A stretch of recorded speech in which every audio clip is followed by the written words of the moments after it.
नमस्कार, मी सप्तर्षी ऋचा संत. मी आत्ता 11वीतून 12वीमध्ये जाते आहे आणि फर्ग्युसन कॉलेजमध्ये शिकते आहे. आज माझ्यासोबत खरंच कोणीतरी स्कॉलर किंवा हुशार व्यक्ती आहे.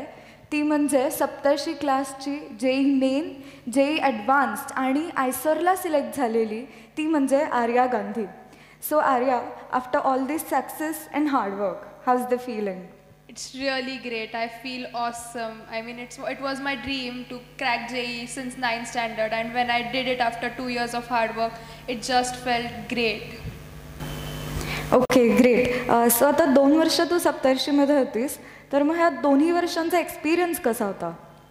I would say that these were 2 life-changing years of my life. कारण की काय, JEE बेसिकली खूप कन्सेप्च्युअल एक्झाम म्हणजे ॲप्लिकेशन बेस्ड एक्झाम असते आणि त्यासाठी कन्सेप्ट्स खूप क्लिअर लागतात आणि सप्तर्षीमध्ये ते क्रिस्टल क्लिअर झाले माझे सगळे कन्सेप्ट्स. म्हणजे सरांनी जे मला RD शर्मा दिलेलं मॅथ्सचं किंवा HC वर्मा दिलेलं फिजिक्सचं ते सोडवायचे मी घरी जाऊन. पहिल्यांदा त्याचा थोडासा त्रास वाटायचा, पण डिटर्मिनेशननी सोडवलं, सरांनी हेल्प केली प्रॉब्लेम सॉल्व करायला की मग ते जमायला लागले हळूहळू आणि मग कॉन्फिडन्स येत गेला आणि कन्सेप्ट्स क्लिअर झाल्यामुळे मग ते अप्लाय भारी करता आलं मला JEEमध्ये. म्हणजे प्रत्येक टेस्ट झाल्यानंतर कुठे चुका झाल्या, त्या कशा रेक्टिफाय करायच्या आणि त्याच्याबद्दलचा गायडन्स हे इंडिव्हिज्युअल लेवलला व्हायचा.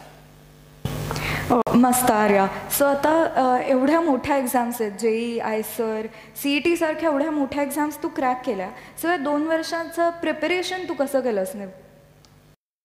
प्रिपरेशनचं विचारशील तर सप्तर्षीनी 11th स्टार्टलाच आमच्या सगळ्यांसमोर पूर्ण प्लॅन उभा केला होता की 2 वर्ष कसा अभ्यास करायचा आहे, कोणत्या एक्झामचा कधी अभ्यास करायचा आहे, कोणत्या टाईम पिरियडमध्ये, आणि कन्सिस्टंटली 11th स्टार्टपासून 12th लास्ट एक्झामपर्यंत कन्सिस्टंटली थोडा वेळ रोज अभ्यास करणं खूप महत्त्वाचं असतं.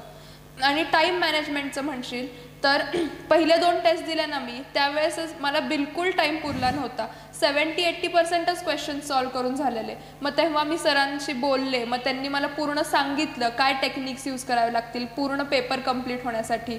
मग त्या इम्प्लिमेंट करायला लागले मी हळूहळू. तसा मग पेपर कंप्लीट होत गेला, मग स्कोर इम्प्रूव्ह होत गेला आणि मग कॉन्फिडन्स बिल्डअप झाला माझा. आणि बुक्स रेफर करायचं तर कोणते बुक्स खूप सारे बुक्स रेफर करण्यापेक्षा एकच जे बुक आपण रेफर करतोय ते कम्प्लिटली सॉल्व करणं जास्त इम्पॉर्टंट आहे.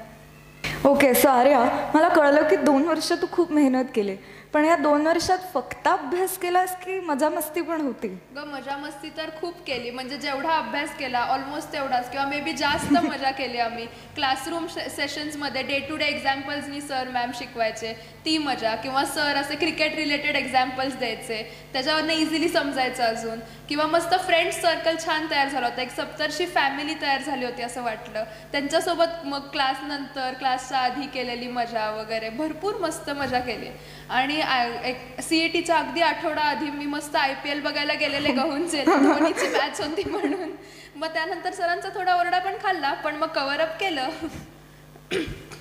Okay, so the last and the most important thing about Arya is that she has secured an open category seat in Maharashtra's topmost college, COEP, and also the topmost branch, that is computer science. So Arya, for all aspirants like us, what would you like to tell us? Rucha, I would like to tell you and all other aspirants like you that dreams are not those you see in sleep. Dreams are those that do not let you sleep. So just follow your dreams, and most importantly follow each and every instruction that Saptarshi teachers give you, because believe me, those are which will give you the best results. So dream big, aim high, think smart. Thank you, Saptarshi. Thank you so much, Arya, for coming here, and I'm very sure that all the Saptarshins will get motivated after watching this video. Thank you so much.